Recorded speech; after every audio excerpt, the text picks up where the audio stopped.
Kaya, He hath remembered His covenant forever, the word which He commanded to 1,000 generations. Kaya, we have the right, meron tayong karapatan to claim this promise of God. Basahin natin, Deuteronomy 7 verse 9. Praise the Lord. Know therefore that the Lord thy God, He is God, the faithful God, which keepeth covenant and mercy with them that love Him, and keep His commandments to 1,000 generations. Yan. Merong beneficiaries that is being listed. Merong beneficiaries that is being mentioned.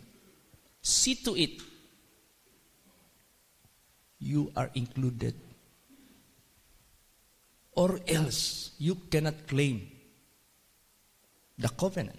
Or else, you have no part of His promise since you are not listed on His covenant.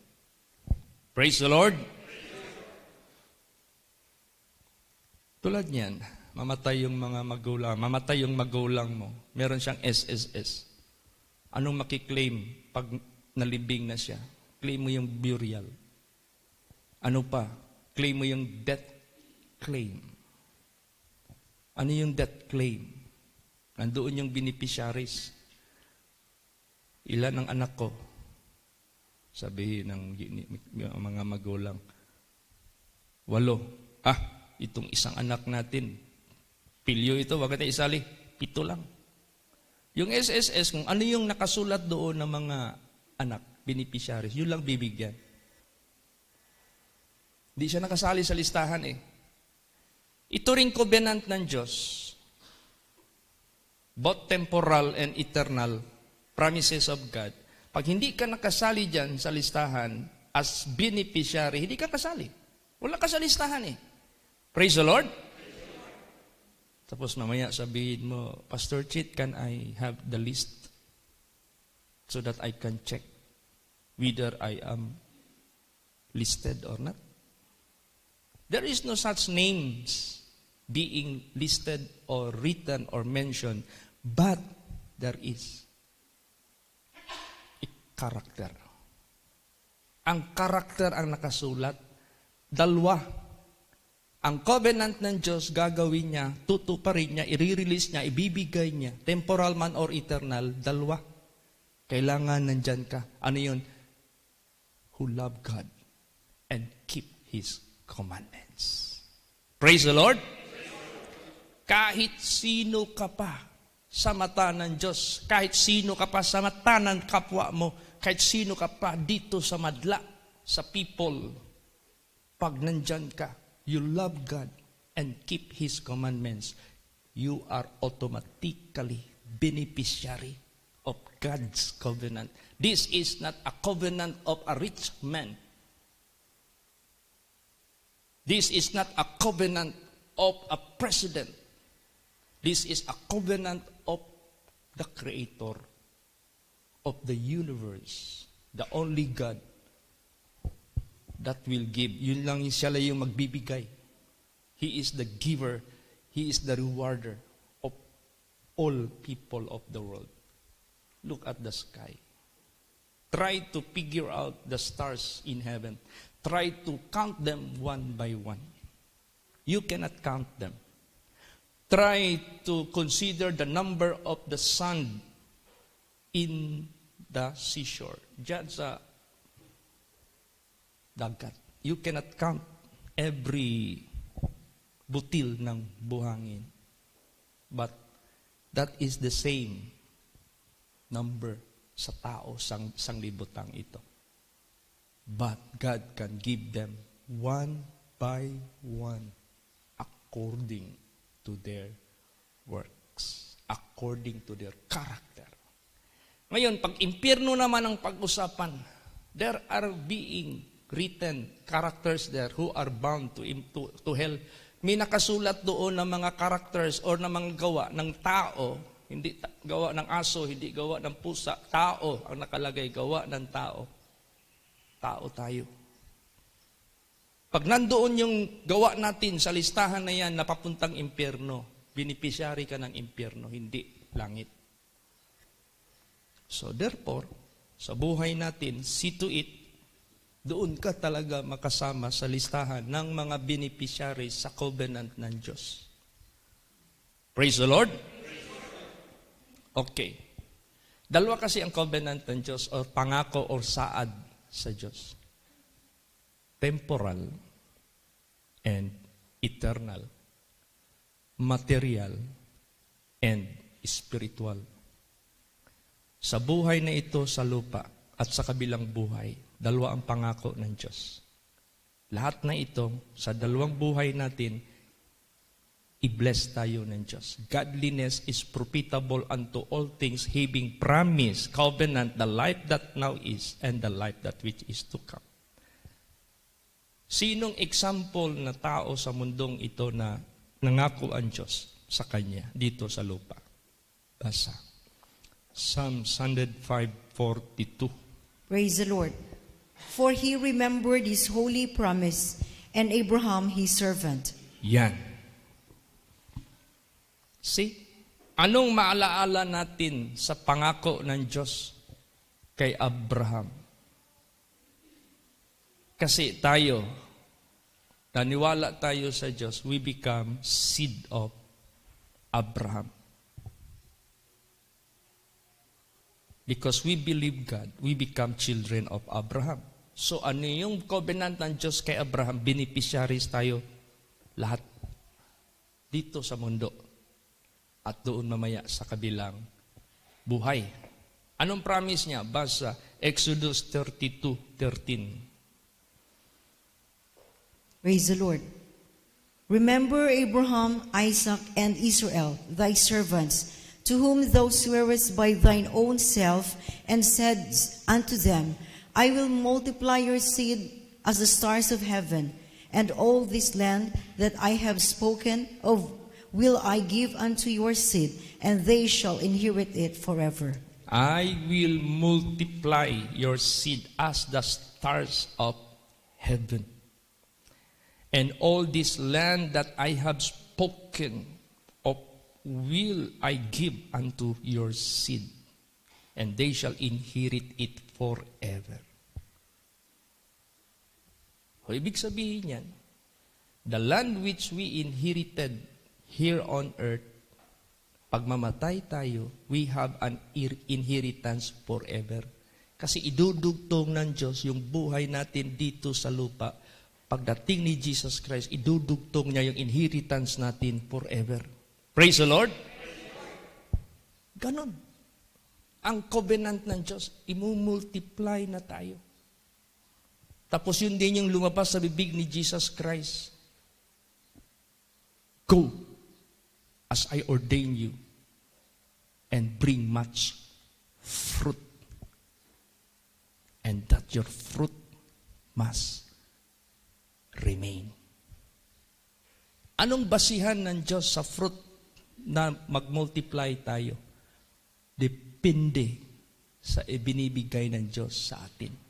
Depende sa ipapagkatiwala ng Diyos sa buhay natin. Pag hindi yan ipapagkatiwala sa buhay mo, you will never increase more than sa binigay ng Diyos sa buhay mo. Naalala niyo yung 5 talents, 2 talents, 1 talent. 5 talents, gain more 5 talents. Bakit hindi siya nag-gain ng 6 talents? Bakit hindi siya nag-gain ng 10 talents? Yun lang ipinagkaloob sa kanya. 5 talents. So hindi na nag-expect ang Diyos more than that. Pag mag-increase ka, 5 talents din. Bakit yung 2 talents? Nag-increase, pero 2 talents din. Depende kasi yan sa bibigay ng Diyos sa iyo. Yung 1 talent na inaasahan ng Diyos, hindi pa nag-increase ng another 1 talent. Kaya nagalit ang Diyos. Binigay doon sa nag-increase. Kaya sa buhay natin, kung hindi yan pahintulot ng Diyos sa langit, hindi yan mangyayari sa buhay sa atin. Kaya pag nangako ang Diyos na i-increase niya si Abraham, i-claim natin yan. Not to boast. Hindi kay para, minsan kasi, ayaw ko, bakit minsan ginagawang negative ng dyablo? Pag mag-increase ka sa mabuting gawa, godliness, holiness. Minsan meron kang marinig na, ano na yan? Papunta na yan sa worldliness. Mapunta na yan sa kapahamakan. No. Covenant yan ng Diyos. Praise the Lord. Promise yan ng Diyos. Hindi yan sa atin. Kaya importante, huwag tayong maging bulag sa master plan of our Heavenly Father. Tingnan mo yung ginawa ni Marcos. Meron siyang blueprint. Ano yung blueprint? Master plan. Anong balak ni Marcos noon? Bakit naggawa siya ng nuclear power plant? Kasi balak niya magtayo ng electric train. I-connect niya dyan sa Manila. Kung walang power plant na mag-supply ng power, hindi yan tatakbo. Balak niya tulayan ang lahat ng mga isla ng Pilipinas. I-link niya. Yung tinatawag na interlink. Balak niya na mag-explore ng oil para meron na tayong self-sufficient, very own oil. Hindi na tayo mag-angkat sa iba. Pagdating ngayon ni Cory, hindi niya sinunod ang blueprint. Tinanong siya ngayon ng engineer, Madam, why you do not follow through? Why you do not continue the master plan, the blueprint of Marcos? Ayoko. Mapaparangalan siya. Kaya lahat ng project niya, ayaw kong ipagpatuloy. Siya ang mapaparangalan, hindi ako. Hindi na lang niya inisip ang kapakanan ng tao.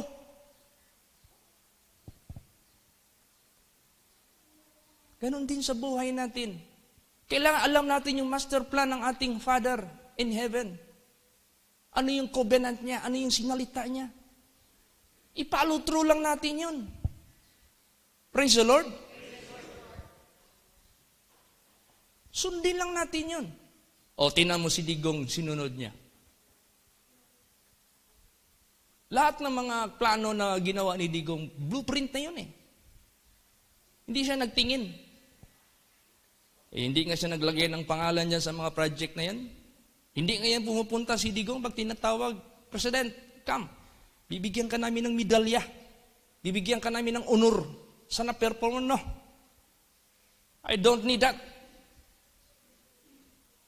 Trabaho lang ako. Servant ako ninyo. Kaya nagtatrabaho ako. Sinisilduhan niyo ako. Yan lang tanggapin ko. Huwag na yung mga honor-honor na yan. So, ibig sabihin yan, sa buhay natin, ganun din. May master plan ng Diyos, oh. Makasulat, oh. Covenant niya yan, eh. 2,000 generations, naka-include tayo dyan. Kailangan unang gawin natin, do we love God? We keep His commandments. We have to keep His commandments. Yun yung umibig ng Diyos. Makasali tayo sa pangako ng Diyos, i-claim mo yung blueprint ng Diyos. Palagay natin, hindi matupad yan completely kasi i-ano ng Diyos yan eh. Marami tayong gagamitin ng Diyos, i-ano niya yan eh. Designate niya yan eh. Huwag tayo mag-ambisyon ng akinin mo na lahat. Okay na yan kung saan tayo ipahintulot ng Diyos. Kung palakihin ni Jesus Christ yung kanyang pagtiwala sa atin, praise the Lord. Salamat Jesus, nagtiwala ka sa akin. Thank you, Lord. Di ba? Praise the Lord. Oo. Tapos ngayon, kung nagpa-prosper ka ngayon sa iyong mission, maraming mga sat-sat na mga negatibo, huwag mong pansinin. I-encourage mo na lang sila. Praise the Lord. Oh, alam mo, hindi nyo ba alam, lahat tayo na mga pastors, bawat isa sa atin, sa assignment natin, may challenges tayong haharapin. May kanya-kanya tayong challenge. Ngayon, yung blueprint ng Diyos na covenant niya, doon tayo magbuklat. Lord, what is your blueprint? Ay, ito pala. I claim this, Lord. Anong requirements? Love God and keep His commandments. Lord, help me na maging qualified ako. Tingnan mo. Kikilos yung power ng Diyos. Lalo't na tayo na mga full-timers, huwag ka nang mag-isip magmaterial. Huwag na. Hindi ka pagutuman ng Diyos. Ayaw ng Diyos yung urong-sulong. Hindi kikilos ang power ng Diyos. Pag urong-sulong ang ating espiritu, nag-i-indicate doon sa ating doubt. Nag-alinlangan tayo. Straight forward. Bakit? Basahin natin. Hindi tayo mamatay sa gutom. Psalms 111:5. Sige po. Praise the Lord. He hath given meat unto them that fear Him. He will ever be mindful of His covenant. Tingnan mo. Bibigyan niya ng pagkain sila na natakot sa akin. At maging mindful ako pagpakailan pa man sa aking mga pangako. Praise the Lord. Kilos yung power. Problema ng Diyos yan, paano niya tayo pakainin? Problema ng Diyos yan, paano niya tuparin yung pangako niya sa atin? Nakalagay pa naman dyan, He is faithful that promise. Huwag tayo matakot. Kung merong mga challenges sa buhay natin na parang hihila sa atin sa pagmamaterial, tayuan mo yung pangako ng Diyos, lumuhod ka, umiyak ka. Kaya nga ako, digidagok ako ni Jesus, pinukpok ni Jesus yung bato ko. Ayaw kong maghingi ng sasakyan. Ayaw ko man talaga maghingi ng sasakyan, wala akong pira. Nasa covenant yan ng Diyos, ask anything. Kaya nga yung John 15:16, you have not chosen me, but I have chosen you and ordained you that you should go and bring forth fruit and that your fruit should remain. And meron pang dugtong, ask anything in my name. It will be given to you. Kasi alam ng Diyos, pag lumalaki yung ministry, lumalaki ang ating pangangailangan. Pag lumalaki ang ministry, lumalaki ang demand ng pangangailangan. Ask anything. Kailan ako humingi ng sasakyan nung binatukan ako ni Jesus dito? Hoy! Narinig ko yung tinig. Hoy! Pakrusada ka! Wala kang ang sariling sasakyan! Pagtingin ko, wala naman tao. Pag-uwi ko dito sa Davao, doon ba ako humingi? Doon nasubukan yung faith ko na napakaliit. Sabi ko, Lord Jesus, hingi ako ng sasakyan para sa gawain. Kahit bulok, Lord, basta sasakyan. Dumating kami sa Lubihid, nag-conference kami, sabi ni Sister Vilma, ano ba ito, Brad Chit? Makatitanos mo ni imong sakyan ng gidala dere. Ibulok man. Asa man tambot so ani nasa log. Kaya dito mo gawas ang aso. Buslot man ang flooring. Saan ako natuto ng faith? Humingi ng sasakyan na hindi na ako magawa ng shop sa daan. Kay Pastor Albert. Doon ako natuto. Binago ko yung ano ko. Lord, hingi na akong sasakyan sa iyo na hindi na ako magawa ng shop sa daan. Kasi si Pastor Albert ayaw magbili ng motor kasi gawa lang daw siya ng shop sa daan. Gusto niya brand new. Talo ako sa faith nito. Praise the Lord. Sinubukan ko. To God be the glory. Ikot kami ng buong Pilipinas. Yung sasakyan na binigay ni Jesus, hindi kami naggawa ng shop sa daan. Siya ang magproblema. Sa pangako niya, paano niya gawin? Hindi ating problema yan. Tayuan mo lang, i-claim mo lang. Gusto lang ni Jesus, ibigin mo siya, keep His commandments. Praise the Lord. Kaya lahat ng mga churches, may mga challenges. Bakit ang sugod, pinahintulutan ni Jesus, makabili tayo ng lupa dyan? Para makasugod na sila tindog o sarili nilang simbahan. Dahil yan sa prayer ni, pero hindi man niya humingi, actually si Pastor, hindi humingi si Pastor Ramili. Nung nag-meeting tayo, tulo na raw yung atip. Iputuloy natin yung nyog. Sabi pa ni Pastor Ramili, hindi amin itong lupa. Doon nalaman na wala pa palang lupa. Praise the Lord. Humingi tayo.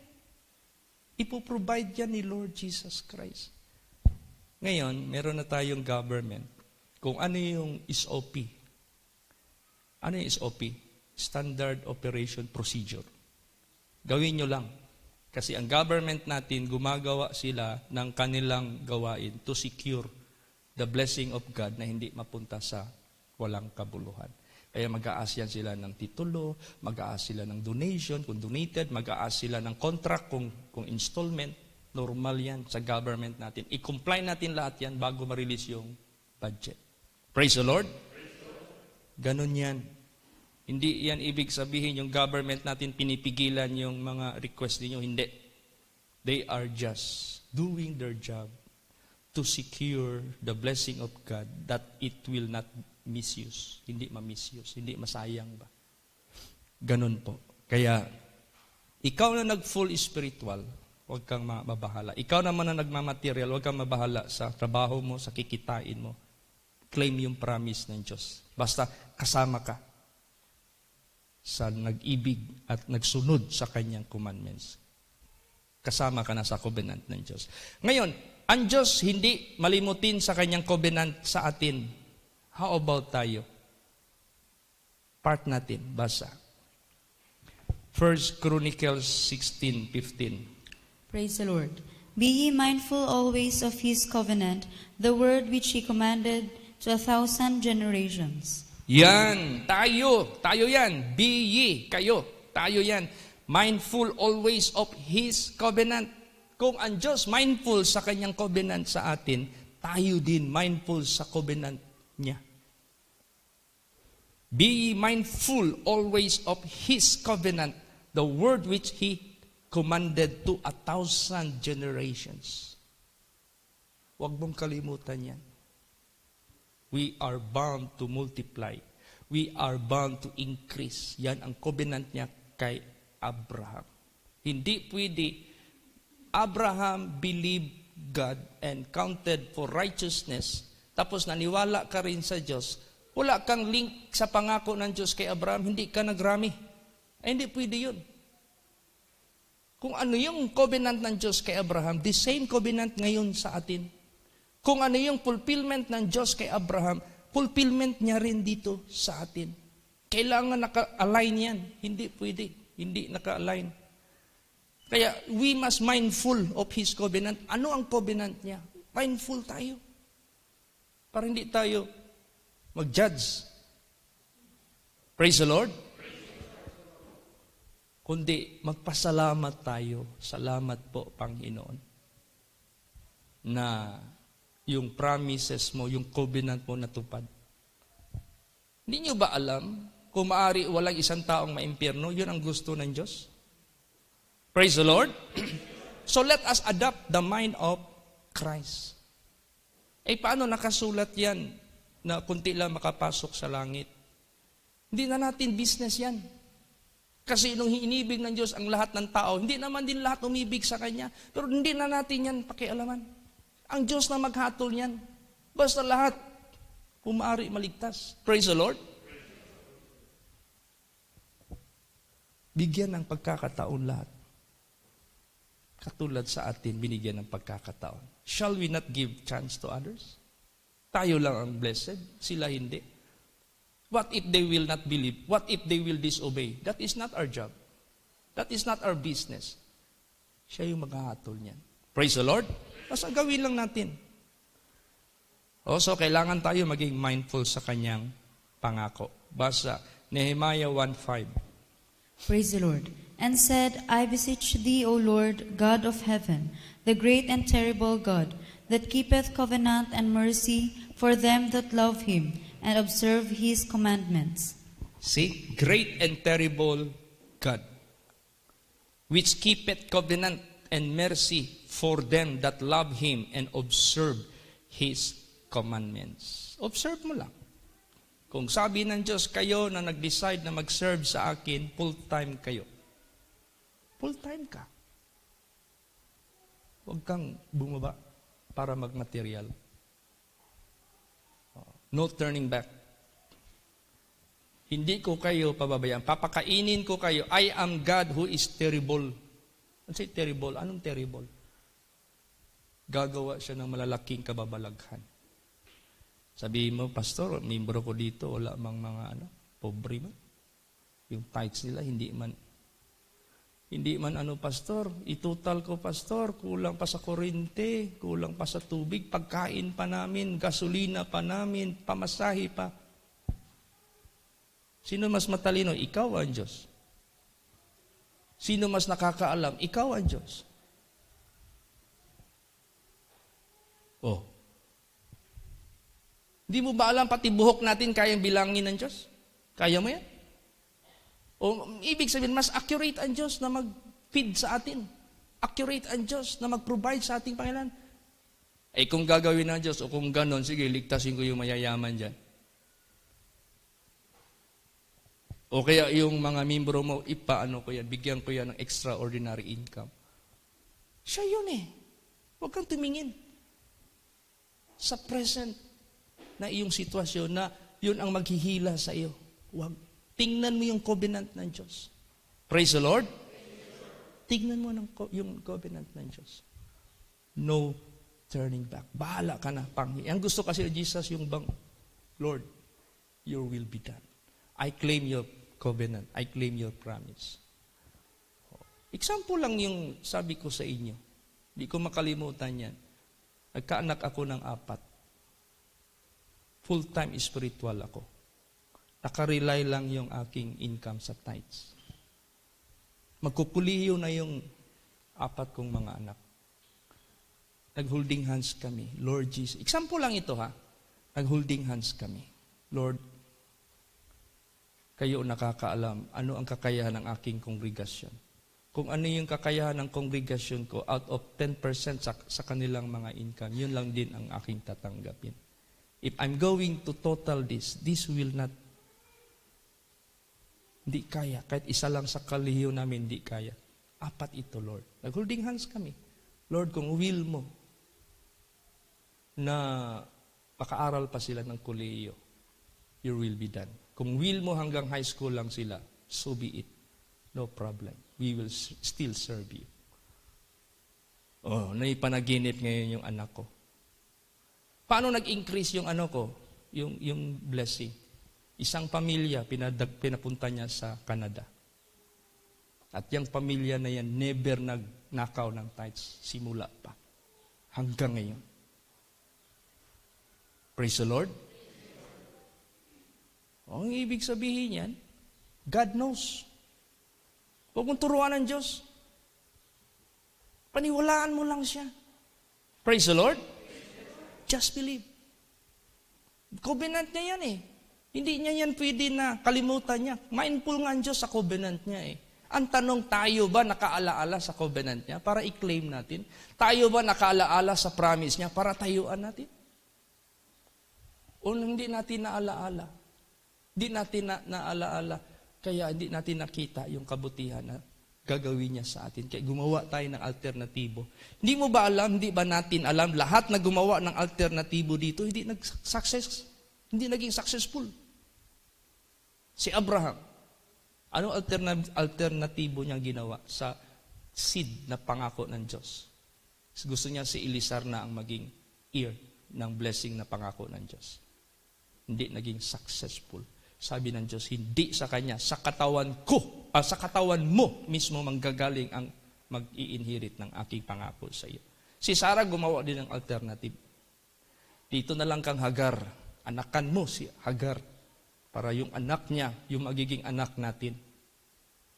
Hindi naging successful. Nagpahayag ang Diyos sa kanila, 1 year from now, iaanak mo si Isaac. Wala pa, hindi pa nabuntis si Sarah. Meron ng Isaac sa Diyos. Kay Isaac ko, i-establish ang aking covenant. Hindi pa nabuntis si Sarah, may Isaac na. Kaya kung mag-serve tayo kay Jesus Christ, huwag kang mabahala sa kainin, huwag kang mabahala sa mga anak mo.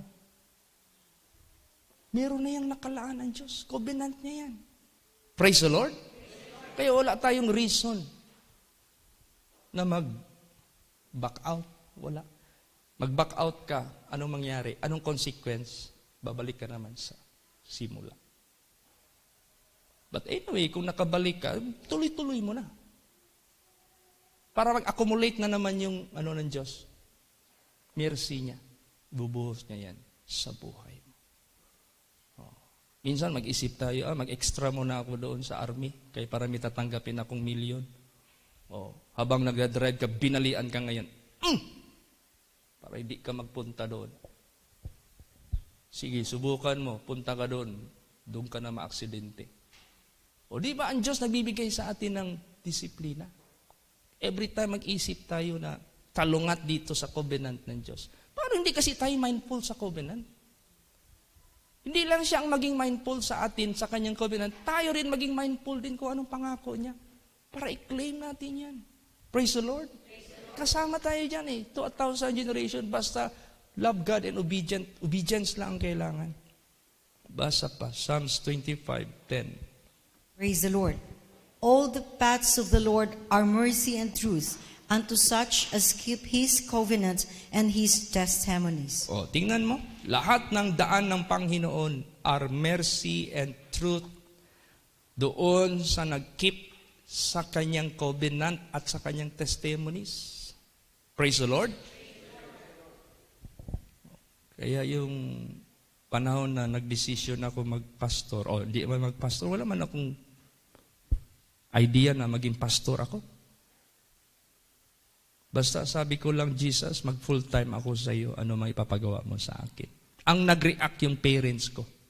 Ano daw ang future ko? Ano daw ang sweldo ko? Ano daw ipapakain ko sa pamilya sa future? I claim the covenant of God. Praise the Lord. Stand. Totoo. I saw na talagang tinayuan din ng Diyos ang kanyang covenant. Wala namang diferensya inyo sa akin. Pareho lang tayo. Praise the Lord. Walang kaibahan. Kaya ginire-remind lang tayo ng Diyos. May covenant siya. Be mindful of His covenant. Hindi tayo niya pababayaan. Hindi siya mag-deal sa atin falsely. Basa. Psalms 44:17. Praise the Lord. All this is come upon us, yet have we not forgotten thee, neither have we dealt falsely in thy covenant. Yan. Itong lahat dumating sa amin. Ganoon pa man hindi namin kayo kinalimutan. Kami nag-deal falsely sa iyong covenant. Yun ang gusto ng Diyos. Huwag kang mag-deal sa Kanya falsely sa Kanyang covenant. Tayuan mo lang yan. Paniwalaan mo lang yan. Gagawin ng Diyos yan. Ibibless ka ng Diyos. Hindi niya tayo pababayaan. Praise the Lord. Lahat tayo mag-prosper. Lahat tayo yung covenant, anong exactly covenant ng Diyos? Mangyayari yan sa buhay natin. Imposible yan na hindi mangyayari. Huwag nating i-despise ang kanyang covenant. And God will despise us also. Huwag talaga. Basa, Ezekiel 16:59. Praise the Lord. For thus saith the Lord God, I will even deal with thee as thou hast done, which has despised the oath in breaking the covenant. Yan. Gi-break mo yung covenant. Anong ibig sabihin gi-break? Nag-decide ka magpagamit kay Jesus full time. Ngayon bumalik ka sa pagmaterial. Tingnan mo si Peter. Akala kasi ni Peter, when Jesus Christ died, hanggang doon lang yung kontrata ng Diyos sa kanila na gagamitin. Sabi ni Peter, I go fishing. Sabi naman ng mga disciples, we go fishing too. Pagdating, walang kuha. Binisita sila ni Jesus. Children, do you have any meat? We have toiled all the night long, and it till the morning. Look at our net. All rubbish. Puro basura ang nakuha namin. Sabi naman ni Jesus, children, drop or cast your net on the right side. Yun na. 153 big fishes. Almost malunod yung bangka nila sa bigat.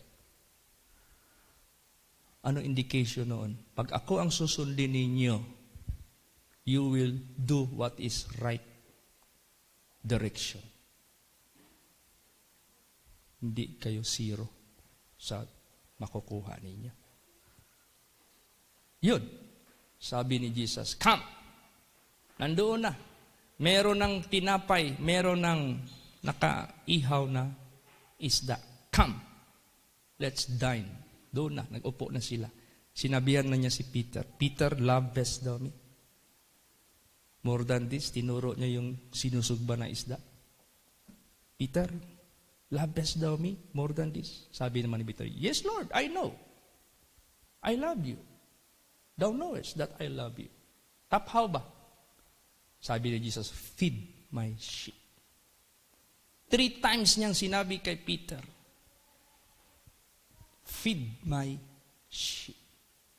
Tingnan mo, nung sumunod si Peter, sinong tumayo after Pentecost Day? Si Peter. Praise the Lord. Ginamit siya, ang daming nakatch na mga kaluluwa. Sumunod lang tayo sa calling ng Diyos sa buhay natin.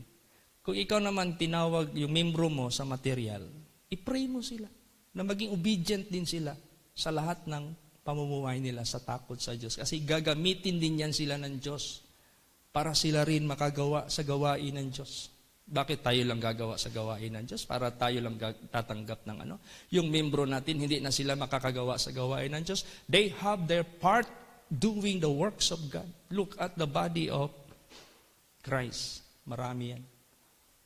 Praise the Lord. Hindi nag-iisa ang parte ng katawan. Dami yan. May ulo, may kamay, may... Lahat yan. Si Jesus ang nag-organize sa katawan na yan. This must work together with collaboration, with cooperation, with communication. Tingnan mo yung sasakyan. Bakit kailangan ng battery? Pag start mo, mag-communicate yung wire doon sa...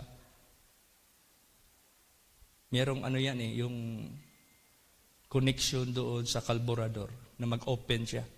Pag start mo, mag-andar. Pag off mo, mag-shut off yung bulb doon, pak!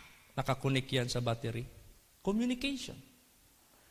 Pag apak mo ng brake, mag-ilaw yung brake light para makahanda yung likod. Nagko-communicate yung pedal doon sa ilaw. Praise the Lord. Oh. Kaya tayo, yung communication natin sa isa't isa, huwag nating walain ito.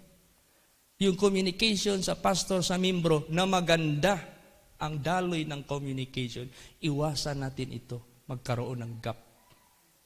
Iwasan natin ito na magkaroon ng static. Anong static? Kita na kayo ng mga old na mga sasakyan. Bakit pag-apak mo minsan nag-ilaw, minsan hindi? Yung wire niya, ano na yan sunog na yan kailangan i-rewire yan. Kailangan i-renew natin yung pag-ibig natin lagi sa ating kapwa. Praise the Lord. Hindi kayo, pag mayroong problema, pagkahiwalayan ng pagkahiwalayan, bala na. No. Matira na ang matibay, hindi pwede. Kaya nga si Lord Jesus Christ, nung na-discourage yung mga disciples niya, sino ang nagbisita? Di ba si Jesus? Sino nag-fix sa problema? Di ba si Lord Jesus Christ? Sino nag-initiate? Di ba si Jesus Christ? Sino nagtawag ng meeting? Di ba si Lord Jesus Christ? Yun yung katungkulan natin. Fixing every problem of our members. Hindi kay tayo ngayon ang magtutulak sa kanila. Patigasan na lang. Pataasan na lang ng ihi. Si Jesus, example siya. Hinugasan niya yung mga paa ng mga disipulo. Alam niyo ang ibig sabihin niya? That is the lowest level of servanthood. Kung hindi natin ibaba yung ating sarili, we cannot do that. Washing the feet of our members. What do you mean washing of feet? Cleansing. What is cleansing? Forgiving. What is forgiveness? Forget and forgive. Pag hindi natin binaba yung ating pride, hindi natin magawa yan. Hanggang mag-accumulate yan. Hanggang mawala na tayo ng mga anak ng Diyos. Huwag natin titikan, siya kasi. Huwag. Bakit sabi ba ni Jesus doon sa disciples, kayo kasi. No. Siya yung nagbigay ng magandang, siya nag-initiate para ma-revive sila. Praise the Lord.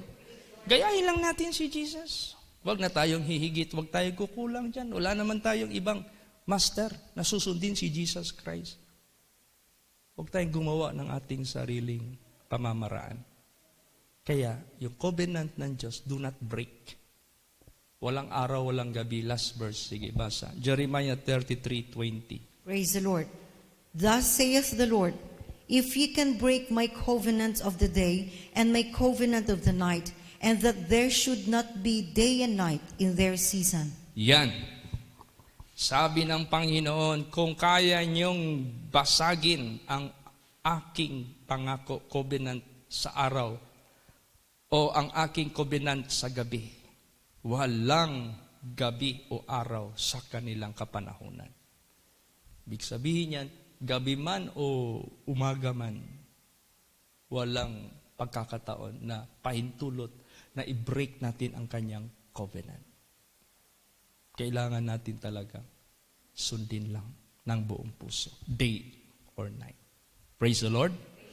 Day or night. Ganon po ang gusto ng ating Panginoong Diyos. Kaya, therefore, tayong lahat tumatayo sa covenant ng Diyos. Mindful ka sa covenant niya. Mindful din siya sa covenant mo. Ito yung beneficiary who love God and keep His commandments. Pag full spiritual ka, huwag ka nang magbalik sa materialism. Praise the Lord. Pag dumating ang punto na meron kang hindi maintindihan, dalhin mo yan sa Panginoon. Siya yung maggagabay sa iyo. Huwag kang maghakbang ng sarili mo. Yung bang masyado kang tawag niyan? Yung daring. Kaya nga si David hindi nagdi-dare. Sabi ni David, Lord, shall I pursue my enemies? Hindi siya nagdi-dare sa sarili niya. Sabi ng Diyos, go, I have given them into your hands. O doon pa siya gumawa. Hindi kaya ko ito. Hindi. Do not dare. Praise the Lord. Ayaw pangahas kung sa Bisaya pa. Ni magsugod kag usa ka butang without His permission. Kasi may ari sa atin, may amo tayo. Na nagtatrabaho lang tayo. Gusto niya lahat. Magpaalam tayo sa Kanya. At let us obey His approval. Para yung covenant niya sa atin. Yan ang tatayo. Praise the Lord. So, lahat tayo, mga anak ng Diyos, kasama tayo sa 1,000 generations which the Lord covenanted. Kung ano yung pangako niya kay Abraham, that we shall multiply. Ganun din, bawat kongregasyon magrami. No wonder, magpapalaki ng mga churches pag masikip na. Hindi natin ipagtataka yan. We are bound to that. Pag lumalaki yan, kikilos yung masamang espiritu, tayuan mo yan. Ipinsahan mo yan ang mga sheep. Sasamahan ka ng Diyos. Normal lang yan. Kikilos si Satanas. Huwag natin siyang hayaang manaig. Kung sa doktor pa, ang mga doktor, pag merong mga ginagamot at parang complicated masyado, saan yan pumupunta? Library. Kuha yan ng libro. Nandoon yan lahat. Tayo, pag may mga complicate tayo hinaharap, saan tayo magpunta? Sa libro. Nandito lahat yan. Ang solusyon. Nandito lahat ang guidance ni Jesus Christ. Praise the Lord. Masosolve ang problema na yan. Dito tayo lahat. Sa master plan. Master plan, blueprint, plano ng Diyos, covenant ng Diyos. Kaya nga sabi ng Diyos, I declared the end from the beginning. Hinayag ko na ang katapusan mula sa pasimulain. Yung mga bagay-bagay na hindi pa nangyayari, hinayag ko na rin.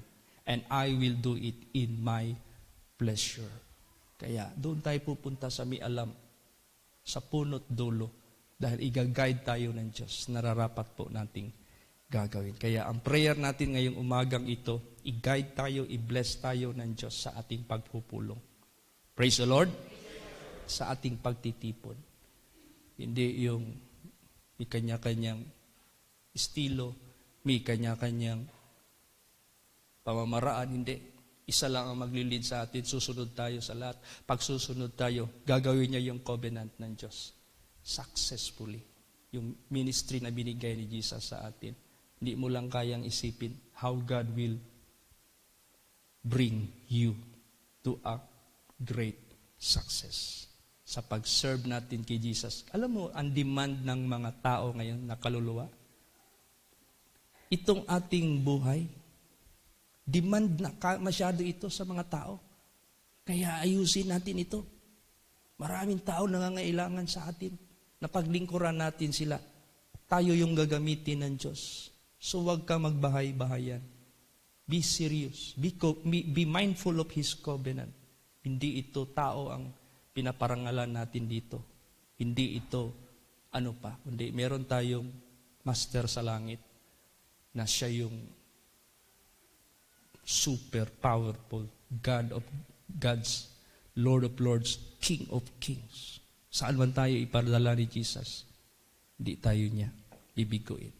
Gagamitin niya tayo. Kaya, to God be the glory. Let's pray for more workers of God who are coming.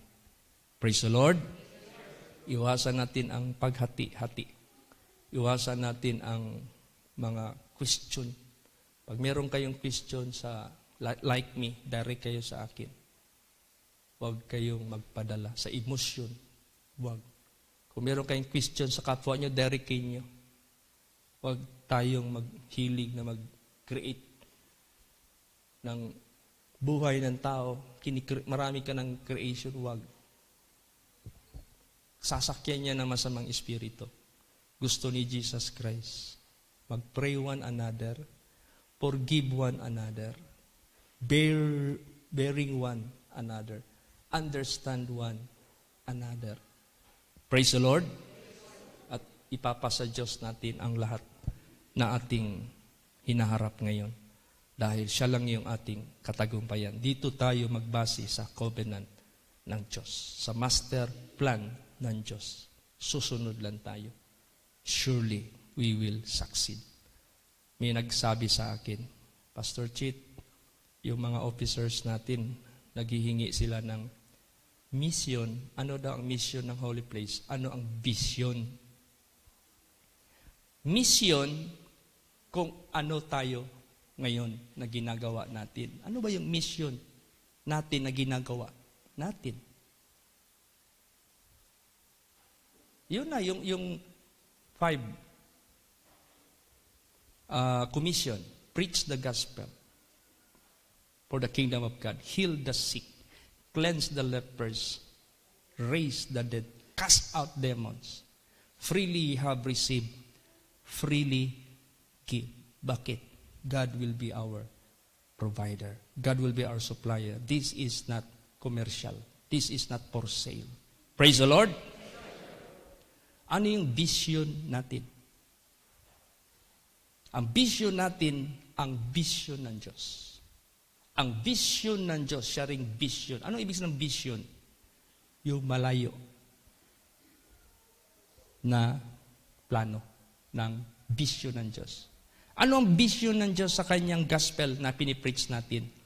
This will be preached to all nations. Yan ang vision natin. Vision ng Diyos, vision natin. Mission ng Diyos, mission natin. Huwag na tayong gumawa ng ating sarili. Kasi hindi ito sa ating gawain. Gawain ito ng Diyos. Empleyado lang tayo. Meron tayong nagpaplano sa langit. Praise the Lord. Oh. Pag merong magpuna sa iyo, hoy, huwag kang mag-preach worldwide mission. Ambisyoso ka.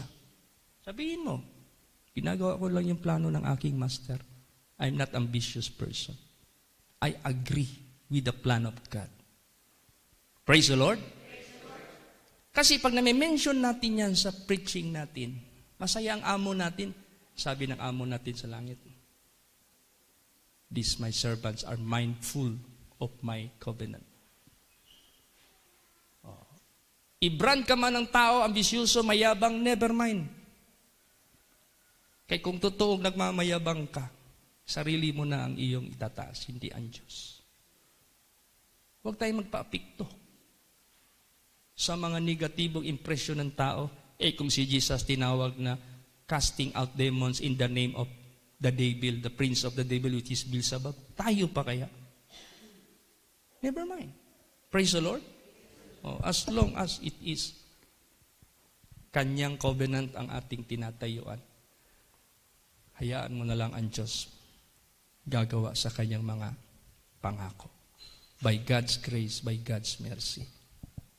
Kaya may nag-fellowship sa akin dito, yung bagong dating dito. Ay, Pastor, natamaan ako sa Word of God. Kasi pag ganyan-ganyan ako, minsan mag-material, minsan mag-spiritual. Sabi ko, sunod lang tayo. Kung yung membro mo hindi sapat, tapos magtayo ka lang, ang Diyos ang magbigay ng daan. Magliligtas siya ng maraming kaluluwa. Kung hindi sapat ang sweldo nila, kung kailangan ni Jesus magligtas ng merong mga tao dyan na may kakayahan para magtupad sa batas, para i-complete, or kung sa membro mo rin, pagpalain, ganon. Kaya nga naging tayo dito ngayon sa Holy Place, nag-ikot kami sa buong Pilipinas. Kailangan yung pangako ng Diyos, i-claim natin, tsaka yung ways ng Diyos, how to bless His people, yung tithings. Faithful ang lahat membro. Para kami na mga pastors, merong meet. Hindi kami maghanap buhay kasi meet kami. Hindi magmaterial yung mga pastors natin. Meet tayo so that there will be meat in my house. Praise the Lord. Para mabuhay din kami. Hindi na kami hinto sa ministry. Kaya i-udyok niyo yan sa membro ninyo. Kung ano yung in-establish ng Diyos sa Kanyang Holy Scripture, yun din ang ating gagawin. Walang makakaano niyan. Refuse, walang makakabangga niyan. Or else, hindi siya kasama sa kaligtasan, sa pangako, sa covenant ng Diyos. Kaya tayong lahat, magkaisa. Tayong lahat, magsunod lang sa covenant ng Diyos. Kung ano yung master plan ng Diyos, yun ang sabihin natin. Yun ang i-declare natin sa ating paglilingkod kay Jesus Christ para masaya ang Diyos. Praise the Lord!